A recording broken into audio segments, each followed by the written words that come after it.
I'm always thinking about it. I'm always trying to study some film. I'm always trying to get that 1% better. It's always been football. It's always been football for him.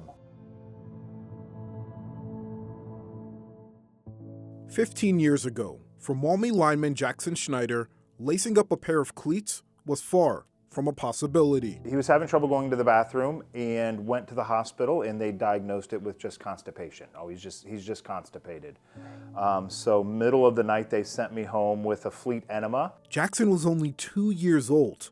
A week and a half later, things got worse. I remember just sitting on the couch with my parents next to me and just throwing up into trash cans, bowls, everything.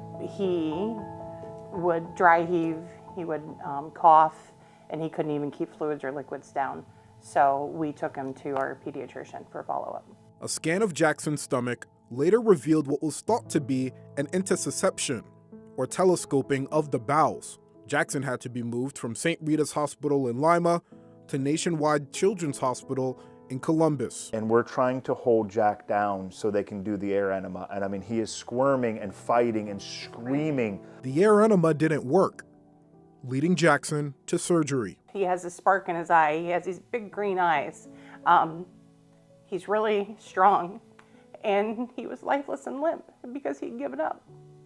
So. Surgery revealed a golf ball-sized mass in Jackson's intestines.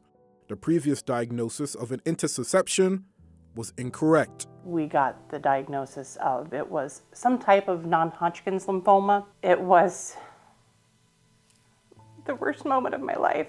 Jackson had cancer. And the first thing the oncologist said to me, Dr. Martin, she had said, I ask that you don't Google this. You might lose him and he might die because of the treatment.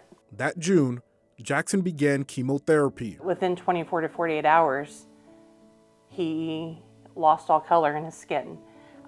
He lost his appetite. He had sores in his mouth. I remember also just vaguely waking up, pulling tubes out of my nose, and like people telling me to stop doing it, but I just remember waking up doing that over and over again. I remember these numbers. He weighed 27 pounds when he went in there. So, 2-year-old. So he lost a third of his body weight.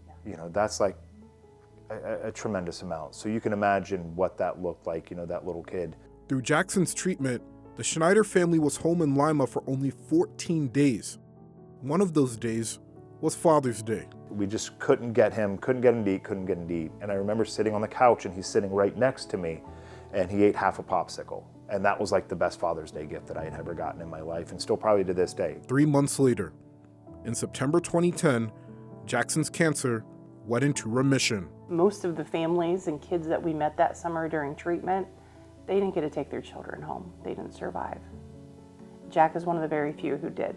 Jackson still had routine checkups after finishing chemo. His family moved to Kentucky, where Jackson began his football journey. Jack found something in football.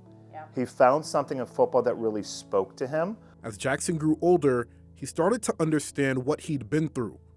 Over a decade later, he uses that as fuel as he plays for Maumee. I feel like whenever there's something hard, whenever there's something I really don't want to do, or there's something that challenges me, I kind of do it for the people that didn't make it, or for the people who might not make it. I'm gonna go full go for those kids. Even though it doesn't affect them, I feel like it affects me a little bit, because it gives me that last 5-10% of drive that some teenagers may not be able to find within themselves. Schneider has multiple offers to play college football. The road to his final year of high school ball hasn't been easy, and while life may throw other challenges his way, it's nothing the senior can't handle. As long as I go through life with the same dedication and the same fight and drive that I did with cancer, I know I'll be fine. In Maumee, I'm Yaw Bonsu, BCSN.